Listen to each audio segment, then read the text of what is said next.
Hi, I'm Andy and welcome to a Watch Crave video. Today, we'll be having a look at the San Martin SN017, a submariner Homage.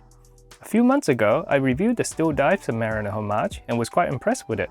Since that one is a budget watch of sort, I wanted to see whether a more expensive option can provide as much value as a steel dive. And considering that this watch is more than double the price, I want to see whether the price increase is worth it. In case you haven't heard of San Martin before, they are a Chinese watch brand that was established a few years ago. They primarily make good quality Homage watches, but have diversified and released some original designs recently. As for this video, San Martin currently offers two versions of this watch, one normal and one budget version with some cost-cutting measures. The normal version can often be bought in black, green or blue, and the budget version has black, green, and a black dial with green bezel. The one you see here is the green normal version. As for the price, the normal version usually ranges from around $175 to $185 US, and the budget version at around $150 to $160 US. Of course, you should be able to find them cheaper during a sale. Now for the packaging, since I got my watch from the San Martin official AliExpress store, I got the San Martin's leather watch box. Along with the box, we also have the warranty card, manual, and tools for sizing the bracelet. This package is what you would generally get if you order from the official AliExpress store. You may get a Pelican case instead if ordered from a different store or distributor. Next up, let's have a look at the specs and dimensions. The watch has a diameter of 40.5mm, it is 13mm thick, the lug width is 20mm, the lug-to-lug distance measures at 48mm. Do note that the watch has male end links. I measured the full length including the male end links to be 51.2mm. The watch spots the flat sapphire crystal with a cyclops. There's also a good amount of anti-reflective coating applied. The water resistance is rated at 200 meters. With a few links removed to fit my 6.2-inch wrist, the watch weighs in at 144 grams. Finally, it is powered by the Seiko NH35 movement. The NH35 is an automatic movement that beats at 3 Hz or 21,600 beats per hour. The movement comes with a date complication and also supports hacking and hand winding. It has a power reserve of 41 hours and has an accuracy range of +40 to -20 seconds per day. This particular watch is running at an impressive +1 seconds per day. Not bad, San Martin, not bad. Moving on to the design of the watch. For the case, as this is a sub Homage, the watch features your typical submariner case, but this one is a maxi style with wider lugs. The top of the case is brush finish and the sides are polished. No chamfered edge in between though, unfortunately. However, the finishing quality is excellent. The underside edges of the case do feel a bit sharp and the lug tips feels extra pointy.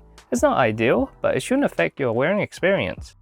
Onto the back of the case, we have a screw-down case back. The case back is sterile and is brush finish. For the crown, we have a screw-down crown that is signed with the San Martin logo. The crown's knurling do feel a bit sharp and could be rounded off a bit better. On a positive note, the crown is easy to grip, smooth to lock and unlock, and also operates very smoothly. Next is the bezel. San Martin's bezel game tends to be quite good, and this watch bezel is no different. We have a 120 clicks, unidirectional rotating bezel. The bezel is finished well just like the case. However, the knurling feels a bit sharp like the crown. The bezel insert is made of ceramic and has white painted markers. There's a limb pip at the 12 o'clock position. One thing I don't quite like is the color. I feel like it's a shade too dark and doesn't quite match with the dial's color. As for the bezel action, it's nice and tight with not much backplay. It rotates pretty nicely and sounds pretty good.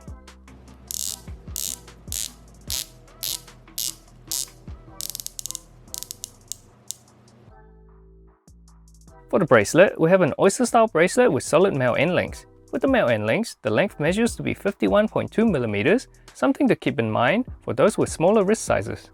The bracelet is brush finish on all sides, top, bottom and flanks. The links are connected via screw and they do feel quite nice and tight. The bracelet also articulates pretty well and tapers from 20mm to 16mm. The bracelet is connected to a button push clasp that is decorated with the San Martin logo. The clasp is milled, brush finish on top and sides, and has a polished chamfered edge running in between. There are also 4 micro adjustment holes. For the dial, we have an enamel dial with a sunburst effect. The indices are applied, the outline is polished, and the inner parts filled with a good amount of BGW9 lume. Below the 12 o'clock, we have an applied San Martin logo. Above the 6 o'clock, there's an automatic and water rating text printed in white. Finally, there's a date window below the Cyclops at the 3 o'clock position. For the hands, we have the usual Mercedes handset for the hour and minute, along with the Lollipop second hand. The hands are also filled with BGW9 Lume. One thing to note is that the white color of the hands match pretty well with the indices. Under different lighting, the color may not quite match, but it's not a stark difference like the still dive. Around the edge of the dial, we have a printed chapter ring with minute markers. The rehaul is not too thick and is pretty standard for a Submariner Homage. Onto the Lume, San Martin watches often have excellent Lume, and this watch is no different. The Lume is bright and lasts for a decent amount of time.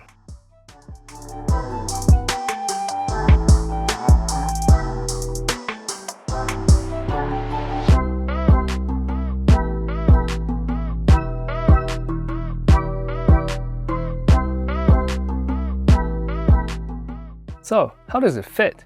On my 6.2-inch wrist, it looks a little large to be honest. The male end links and maxi case make the watch looks a bit oversized for my wrist. It's definitely wearable though, even if you have a small wrist like mine, although it would be nice if there's an option for female end links. So, what do I think about this watch? Well, it's a very well built Submariner Homage. For less than $200 US, you get an excellently finished case and bracelet, a beautiful sunburst dial, good lume, and a reliable workhorse movement. As for the cons, in my opinion, the case should have had its sharp edges and point rounded off a bit more, same with the knurling on the crown and bezel. Also, I'm not a fan of the bezel inserts color, as it doesn't quite match with the dial. It would also be nice to have a fully lume bezel. Still Dive can offer it for less than half of the price, so I don't see why San Martin couldn't. Overall though, I do think the watch is an attractive option for those who want a nicer and better finished Submariner Homage.